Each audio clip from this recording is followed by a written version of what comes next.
Assalamualaikum warahmatullahi wabarakatuh. Alhamdulillahirabbil alamin. Allahumma sholli ala sayyidina Muhammad wa ala ali sayyidina Muhammad, amma ba'du. Yang saya hormati Ibu dosen pengampu dan pembimbing mata kuliah Metodologi Penelitian Pendidikan, yaitu Ibu Hajah Zulekha, MAG MPD, dan juga teman-teman saya kelas B1 yang saya cintai dan saya banggakan. Kami dari kelompok 4 yang beranggotakan saya sendiri, Abu Naim, kemudian ada Mbak Nurul Mufidah dan Mbak Nurul Nafisah, akan menyampaikan jurnal yang sudah kami review, yaitu peranan orang tua terhadap peserta didik MI Polaweli Mandar. Pada dasarnya peranan orang tua sangatlah berdampak kepada peserta didik, karena apa yang dilakukan orang tua, maka peserta didik itu akan meniru dan mencontoh apa yang disampaikan oleh orang tua tersebut. Untuk penjabarannya saya persilahkan kepada teman saya Mbak Nurul Mufidah dan Mbak Nurul Nafisah. Selanjutnya saya Nurul Mufidah akan menjelaskan mengenai jurnal yang telah kami pilih dengan judul Peranan orang tua terhadap pembinaan akhlak peserta didik MI Polaweli Mandar. Jurnalnya diterbitkan oleh Jurnal Auladuna, volume 3 nomor 2, halaman 50-59, tahun dirilis Desember 2016 dengan penulis Hernawati. Tujuan penelitian untuk mengetahui peranan orang tua terhadap pembinaan akhlak dalam keluarga, mengetahui faktor apa saja yang mempengaruhi pembinaan akhlak, dan mengetahui hubungan pengetahuan orang tua dan peranannya terhadap pembinaan akhlak peserta didik MI Pergis Bonde Kabupaten Polaweli Mandar. Subjek penelitiannya yaitu seorang ayah dan ibu dan siswa MI Pergis Bonde. Metode penelitian, kajian ini dilaksanakan dengan pendekatan kualitatif deskriptif. Metode pengumpulan data yang digunakan adalah observasi, wawancara, dan dokumentasi. Instrumen pengumpulan data yang digunakan adalah pedoman observasi, pedoman wawancara, dan daftar checklist. Data yang dikumpulkan kemudian diolah dan dianalisis dengan reduksi data, penyajian data, dan verifikasi data. Data yang telah dikumpulkan dilakukan pemeriksaan dan keabsahannya dengan cara triangulasi, baik triangulasi data dan metode maupun sumber. Perlu kita ketahui, metode penelitian kualitatif adalah metode penelitian yang berdasarkan pada filsafat postpositivisme, digunakan untuk meneliti para kondisi objek yang alamiah. Sebagai lawannya adalah eksperimen, di mana peneliti adalah sebagai instrumen kunci. Pengambilan sampel sumber data dilakukan secara purposif dan snowball. Teknik pengumpulan data dengan triangulasi atau gabungan. Analisis data bersifat induktif atau kualitatif. Dan hasil penelitian kualitatif lebih menekankan makna daripada generalisasi. Penelitian dengan pendekatan kualitatif memiliki karakteristik tertentu yang berbanding terbalik dengan pendekatan kuantitatif.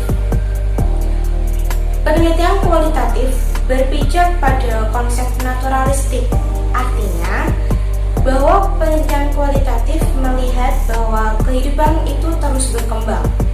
Kebenaran itu sifatnya sangat kontekstual atau subjektif. Kebenaran itu juga sangat kompleks atau multidimensional. Dari dasar pijakan tersebut, lalu berkembang ciri khusus dari penelitian kualitatif, yaitu bahwa penelitian kualitatif itu dilakukan secara induktif, discovery, dilakukan dengan cara mengumpulkan hal-hal data-data secara spesifik, fenomena-fenomena yang detail, Selanjutnya, baru diambil kesimpulan secara umum. Selanjutnya, hasil penelitian baik kelebihan, kelemahan, dan kesimpulannya akan dibahas oleh saudari kami.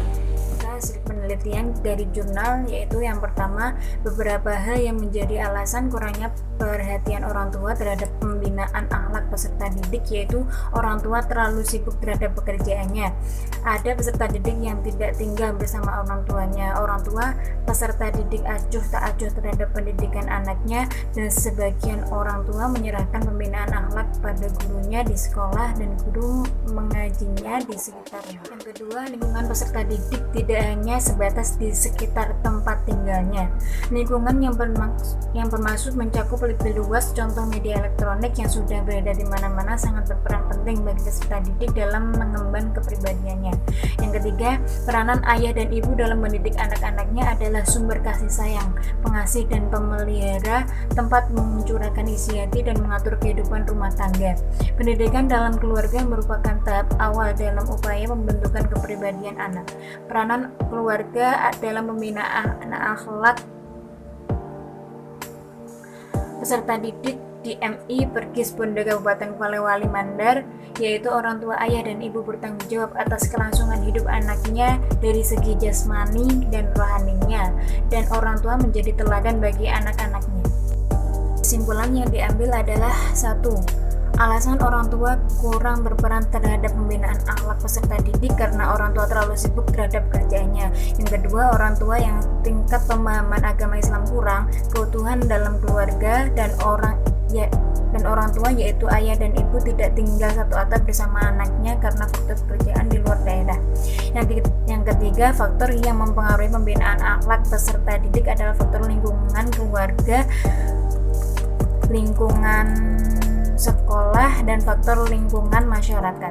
Ketiga faktor tersebut bisa menjadi faktor pendukung dan menghambat pembinaan akhlak peserta didik, dan hubungan pengetahuan orang tua dan peranannya terhadap pembinaan akhlak peserta didik, yaitu tujuan yang hendak dicapai. Menerapkan bekal ilmu keagamaan yang sesuai dengan tuntunan ajaran Islam dan mengadakan hubungan timbal balik pada tokoh-tokoh yang berpengaruh terhadap daya kembang anak. Dalam hal ini adalah ilmu kerohanian. Anak yang tumbuh dan berkembang dengan baik sesuai pedoman ajaran Islam disebabkan karena faktor biologis dari orang tua dan ditindaklanjuti terhadap peranan orang tua itu sendiri. Hasil penelitian ini menunjukkan bahwa peranan orang tua terhadap pembinaan akhlak peserta didik masihlah sangat kurang. Pemahaman dari orang tua tentang ilmu agama Islam masih minim, sehingga pembinaan akhlak anak rumah tangga atau keluarga sangatlah terbatas. Kesimpulannya yaitu alasan orang tua kurang berperan terhadap pembinaan akhlak peserta didik karena orang tua terlalu sibuk terhadap pekerjaannya. Kemudian orang tua yang tinggal orang yang tingkat pemahamannya agama Islamnya kurang, keutuhan dalam keluarga dan orang tua yaitu ayah dan ibu tidak tinggal satu atap bersama anaknya karena faktor pekerjaan di luar daerah.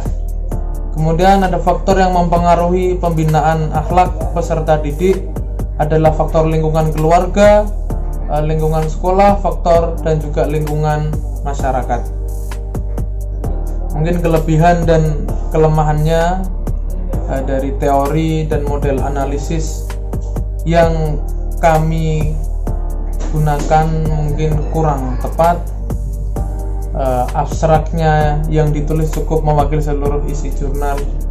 Kelemahan, penulis kurang lengkap dalam membahas keseluruhan jurnal ini.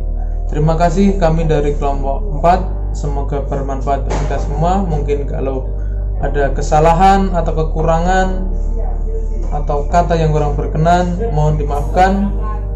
Terima kasih. Wassalamualaikum warahmatullahi wabarakatuh.